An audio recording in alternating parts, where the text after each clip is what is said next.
বৈষম্য বিরোধী ছাত্র আন্দোলনে রাজধানীর যাত্রাবাড়িতে আসাদুল হক বাবু হত্যার মামলায় বেসরকারি টিভি চ্যানেল মাই টিভির চেয়ারম্যান নাসির উদ্দিন সাথীকে 5 দিনের রিমান্ড শেষে কারাগারে পাঠানোর নির্দেশ দিয়েছে আদালত। শনিবার দুপুরে রিমান্ড শেষে তাকে আদালতে হাজির করা হয়। প্রথমে হাজতখানায় রাখা হলেও বিকেলে তাকে ঢাকার মেট্রোপলিটন ম্যাজিস্ট্রেট মোহাম্মদ রাকিবুল হাসানের আদালতে তোলা হয়। এ সময় মামলা তদন্ত কর্মকর্তা সিআইডির পুলিশ পরিদর্শক খান মোহাম্মদ ইরফান নাসিরকে কারাগারে রাখার আবেদন জানান। রাষ্ট্রপক্ষ সহকারী পাবলিক প্রসিকিউটর কাইয়ুম হোসেন নয়নও একই দাবি করেন। অপরদিকে আসামি পক্ষের আইনজীবী জামিনের আবেদন করেন। শুনানি শেষে আদালত তাকে কারাগারে পাঠানোর আদেশ দেন। এর আগে গত 17 আগস্ট রাজধানীর গুলশান থেকে নাসির উদ্দিন সাথীকে গ্রেপ্তার করে পুলিশ। পরদিন আদালত তার 3 দিনের রিমান্ড মঞ্জুর করেন। পরে তা বাড়িয়ে মোট 5 দিনের রিমান্ড শেষে আজ তাকে আদালতে হাজির করা হয়।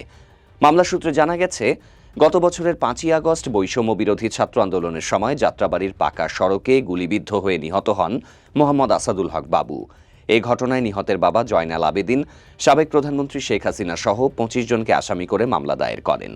এ মামলায় নাসির উদ্দিন সাথী 22 নম্বর ও তার ছেলে তৌহিদ আফ্রিদি 11 নম্বর আসামি হিসেবে এজাহারে নামিত রয়েছেন।